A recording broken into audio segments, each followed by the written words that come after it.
అన్ని జిల్లా కలెక్టరేట్ల దగ్గర కేంద్ర కార్మిక సంఘాల ఆధ్వర్యంలో ఇటీవల కేంద్ర ప్రభుత్వం ప్రకటించినటువంటి 4 లేబర్ కోడ్ల అమలును నిరసిస్తూ ఈ నెల 21వ తేదీ నుంచి ఈ దేశంలో 4 లేబర్ కోడ్లు అమల్లోకి వచ్చాయి. ఈ అమలును ఆపివేయాలి. ఇది అత్యంత దుర్మార్గమైంది, అమానుషమైంది, కష్టపడి పనిచేసే వాళ్ళకి హక్కులు లేకుండా చేసేది. వీటిని ఉపసంహరించాలని చెప్పి ఈరోజు దేశంలో ఉన్నటువంటి జిల్లా కలెక్టర్ ఆఫీసుల దగ్గర ఇట్లాంటి ధర్నా కార్యక్రమాలు అన్ని కలెక్టర్ ఆఫీసుల దగ్గర జరుగుతున్నాయి. మన రాష్ట్రంలో కూడా ఉన్నటువంటి 26 జిల్లాల్లోనూ ఇదే రకమైనటువంటి ధర్నా కార్యక్రమాలు జరుగుతూ ఉన్నాయి. ఎందుకోసం ఈ ధర్నాలు చేస్తా ఉన్నాము? ప్రధానమంత్రి ఏమో స్వాతంత్రం తర్వాత ఎప్పుడూ లేనంత గొప్ప చారిత్రాత్మకమైనటువంటి నిర్ణయాన్ని మేము చేశాము అని చెప్పి ప్రధానమంత్రి ఒకవైపున ప్రకటన చేశాడు. అదే మాదిరి ఈ కన్సర్న్డ్ మినిస్టర్ మాండవ్య అని చెప్పి ఒక ఆయన ఉన్నాడు. ఆయన కూడా ఏమని చెప్పాడంటే, ఇప్పుడు దాకా కార్మిక వర్గం పడినటువంటి కష్టాలకి ఇదొక పరిష్కారం లేబర్ కోడ్స్ అని చెప్పి చెప్పాడు. పత్రికలన్నీ కూడా మీరందరూ చూసుంటారు. 22వ తారీఖున వచ్చినటువంటి పత్రికల్లో వార్తలు కనుక మీరు చూస్తే, ఈనాడు పత్రిక చూస్తే సామాజిక భద్రత, ఇన్సూరెన్స్ విధానం, ఆఖరికి యజమాని కనపడినటువంటి గిగ్ వర్కర్లకు కూడా అద్భుతమైనటువంటి భద్రతని, భరోసాని నరేంద్ర మోడీ ప్రభుత్వం కల్పించిందని చెప్పి ఈనాడు పత్రిక రాసింది, ఆంధ్రజ్యోతి పత్రిక రాసింది, లేదా పెద్ద పెద్ద మీడియా సంస్థలన్నీ కూడా చాలా గొప్ప చారిత్రాత్మకమైనటువంటి నిర్ణయం ప్రకటించడం జరిగింది కేంద్ర ప్రభుత్వం అని చెప్పారు.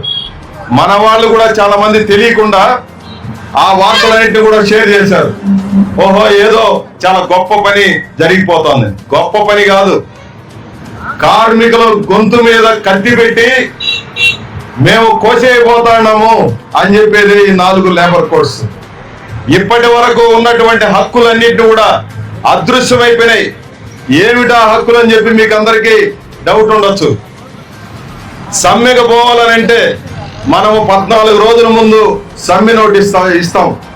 అది ఆటో డ్రైవర్ కావచ్చు, హమాలీ కార్మికుడు కావచ్చు, బిల్డింగ్ కార్మికుడు కావచ్చు, కలెక్టర్ ఆఫీసులో పనిచేసే సిబ్బంది కావచ్చు, అది కేంద్ర ప్రభుత్వమా, రాష్ట్ర ప్రభుత్వమా, ఫ్యాక్టరీలో పనిచేసేవాడా, హోటల్లో పనిచేసేవాడా, లేదా ఒక 10 మంది, ఆఖరికి 5 మంది పనిచేసే చిన్న సంస్థలోనైనా 14 రోజుల ముందు ఒక నోటీస్ ఇచ్చి సమ్మెకపోతే అది చట్టబద్ధమైనటువంటి సమ్మె. రాజ్యాంగంలోనే పేర్కొనబడింది, లేదా చట్టాల్లో పేర్కొనబడింది. కార్మికులు తమ కష్టాన్ని చెప్పుకోవడానికి 14 రోజుల ముందు నోటీస్ ఇచ్చి పనులన్నీ ఆపేస్తే సుప్రీంకోర్టు కూడా మన మీద చర్య తీసుకోవడానికి వీల్లేదు, ఎవరు కూడా ప్రశ్నించడానికి వీల్లేదు. ఇది ఇప్పటిదాకా ఉన్నటువంటి హక్కు. 1930లో 1950లో ఏర్పడినటువంటి చట్టాల ఆధారంగా ఈ రకమైనటువంటి హక్కుని మనం గత 75 ఏళ్లుగా ఈ హక్కును మనం అనుభవిస్తాం. ఇప్పుడు ఒక చారిత్రాత్మకమైనటువంటి తీర్పు అని చెప్పి నరేంద్ర మోడీ, మాండవ్య చెప్పిన దాంట్లో ఉన్న విషయం ఏంటంటే 60 రోజుల ముందు సమ్మె నోటీస్ ఇవ్వాల. 60 రోజుల తర్వాతనే సమ్మెకు పోవాల, ముందు సమ్మెకు పోవడానికి వీల్లేదు. 60 రోజుల్లో పొరపాటున మన కష్టాన్ని తట్టుకోలేక నువ్వు సమ్మె గనక ఒక రోజు పోతే 8 రోజుల జీతం కట్ చేయాలి. ఇది ఇప్పుడు ఉన్నటువంటి దాంట్లో నేను తేడా చెప్తున్నా మీకు అర్థం కావడానికి. 8 రోజుల జీతం కట్టు. ఇంకా కోపం వచ్చిందనుకో కార్మికుల మీద కేసులు పెట్టి జైలుకి పంపించవచ్చు. మా ఓటోళ్ళు సిఐటినో, ఏఐటిసియో లేదా ఐఎఫ్టిఓ లాంటి సంఘాలు వీటికి నాయకత్వం వహిస్తే ఆ నాయకుల మీద కేసులు పెట్టి జైలుకి పంపించవచ్చు. ఆ సంఘాన్ని రిజిస్ట్రేషన్ రద్దు చేయొచ్చు. ఆ సంఘాన్ని ఒక గుర్తింపే లేకుండా చేయడానికి కూడా ఈ లేబర్ కోడ్స్ లో ఉంది. ఎంత ప్రమాదకరమైనటువంటి పద్ధతులు ఉన్నాయో ఈ ఒక్కటి మీకు వినిపిస్తే అర్థమవుతుంది అనుకుంటా. ఇట్లాంటివే మొత్తం సామాజిక భద్రత అని చెప్పారు. గ్రాట్యుటీ 5 ఏళ్లు పనిచేసిన వాళ్ళకి గ్రాట్యుటీ ఇప్పటిదాకా ఉంది, రాబోయే రోజుల్లో సంవత్సరం పనిచేసిన గ్రాట్యుటీ ఇస్తాము అని చెప్పారు. గ్రాట్యుటీ ఎట్లా ఇస్తారనేది యజమాని దగ్గర పనిచేసే వాళ్ళకి అందరూ కూడా చాలా మందికి తెలుసు. కానీ ఈ రోజున నిర్ణయించిన పద్ధతి ఏంటంటే సంవత్సరం రోజుల పాటు పనిచేసి ఉండాలి. సంవత్సరం రోజుల పాటు పనిచేసి ఉండడానికి పద్ధతి ఏంటంటే ఏదో కాగితం ఉండాలి. ఇప్పుడు ఉదాహరణకి మన రూయ్ హాస్పిటల్ నుంచి మన వాళ్ళు ఇక్కడికి వచ్చి వర్కర్లు ఇక్కడ ఉన్నారు, అదే మాదిరి మెడికల్ రెప్స్ ఉన్నారు, ఇక రకరకాల సంస్థల్లో పనిచేసే వాళ్ళందరూ కూడా ఇక్కడ ఉన్నారు. మీకు కాగితం ఉండాలా, కాగితం ఉంటుంది. ఆ కాగితం ఏమని ఇస్తాడంటే నువ్వు నా దగ్గర పని చేస్తాను అని ఇస్తాడు. పని చేస్తాను అని చెప్పి ఇచ్చింది ఎన్ని రోజులు, దానికే ఫిక్స్డ్ టర్మ్ ఎంప్లాయ్మెంట్ అని పేరు పెట్టాడు. ఫిక్స్డ్ టర్మ్ ఎంప్లాయ్మెంట్ అని అంటే దాని అర్థం ఏంటంటే నెల రోజులు పెట్టుకోవచ్చు, 15 రోజులు పెట్టుకోవచ్చు, 2 నెలలు పెట్టుకోవచ్చు, 6 నెలలు పెట్టుకోవచ్చు. ఇక జీవితంలో వర్కర్ అనేవాడికి కేంద్ర ప్రభుత్వంలో గాని, రాష్ట్ర ప్రభుత్వంలో గాని, ప్రైవేట్ సంస్థల్లో గాని, పరిశ్రమలో గాని పర్మనెంట్ అనే పదం ఎత్తడానికి వీలైనటువంటి దుర్మార్గమైన లేబర్ కోడ్ అనే విషయాన్ని ఈ సందర్భంలో మీకు అర్థం కావడానికి విషయాలని నేను చెప్తున్నాను. ఈ రోజున సమ్మె హక్కు లేకుండా ఇక జీవితంలో అప్రెంటిస్ అనేది ఒక విధానం. అప్రెంటిస్ అంటే 45 రోజుల పాటు పని నేర్చుకుంటే 46వ రోజు నుంచి నీకు ఏదో ఒక రకమైనటువంటి రెగ్యులరైజేషన్ ఇవ్వాలి. అది ఇప్పటిదాకా ఉండే చట్టం. 240 రోజుల పాటు కంటిన్యూగా పనిచేస్తే పర్మనెంట్ చేయాలనేది రాజ్యాంగంలో పేర్కొన్నటువంటి ఒక హక్కు, చట్టంలో పేర్కొన్నటువంటి హక్కు. 240 రోజులు పనిచేస్తే ఆటోమేటిక్ గా రెగ్యులరైజ్ చేయాలని. ఎక్కడన్నా రెగ్యులరైజ్ చేస్తున్నారా? రూయ్ హాస్పిటల్లో పనిచేసే వాళ్ళు ఎన్ని రోజులుగా పనిచేస్తున్నారు? సంవత్సరాల తరబడి పనిచేస్తున్నారు. టీటీడీలో పనిచేసే వాళ్ళు ఎన్నేళ్ళుగా పనిచేస్తున్నారు? సంవత్సరాల తరబడి పనిచేస్తున్నారు.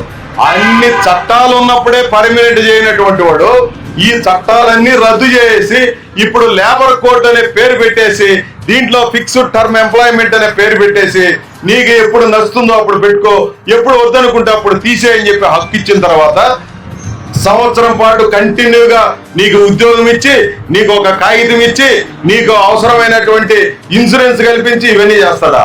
నాకు 6 నెలలు ఉద్యోగం కావాలా, నువ్వు వస్తావా అని చెప్తాడు. రేపటి నుంచి ఎదుర్కోబోయే సమస్యలు ఇవన్నీ చాలా మందికి అర్థం కావడం లేదు. లేబర్ కోడ్లు అంటే మనకు సంబంధం లేదని చెప్పి అనుకుంటా ఉన్నారు.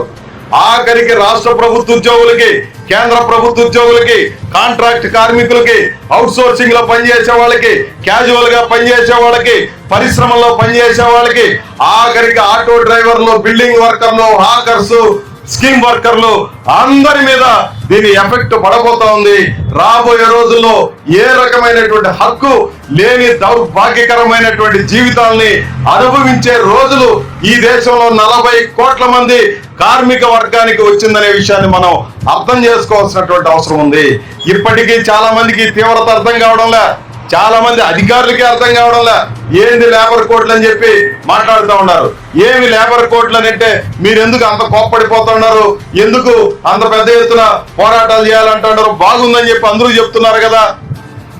ప్రభుత్వమే ఒక హక్కు మీకు ఇస్తున్నామని చెప్పి ప్రభుత్వమే చెప్తుంది కదా, మీకెందుకు అంత కోపం వస్తుందని చెప్పి కొంతమంది అధికారులు చెప్తున్నారు.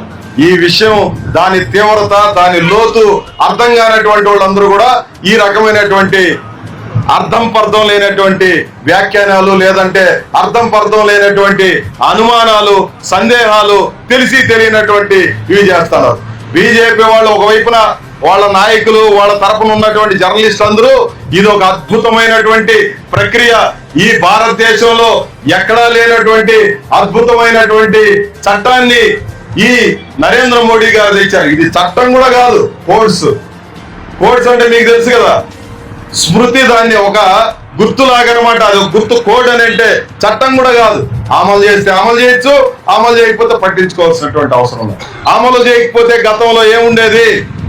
కనీస వేతనం అనేది నిర్ణయించిన దాన్ని అమలు చేయకపోతే గతంలో ఉన్నటువంటి చట్టంలో ఉన్నటువంటిది ఏమంటే జైలుకి పంపించవచ్చు. ఇప్పుడు జరిమానా వేయచ్చు. అంటే జరిమానా కట్టడానికి ఎంత జరిమానా వేస్తారు? ఏమన్నా వాళ్ళ ఆస్తులన్నీ రాసుకుంటారా? 1000 రూపాయలు జరిమానా. మహా పెద్ద తప్పిదం అంటే 10,000 జరిమానా.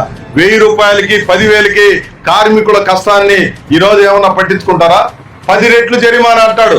జీతానికి మించి 10 రెట్లు జరిమానా అని అంటే గతంలో ఉన్నటువంటి పద్ధతికి ఇప్పుడున్నటువంటి పద్ధతులకి ఏ మాత్రం పొంతం లేనటువంటి పరిస్థితి. అందుకని ఇన్ఫోసిస్ నారాయణమూర్తి చెప్పినాడు, గతంలోనే ఈ లేబర్ కోడ్స్ అనేది అమలు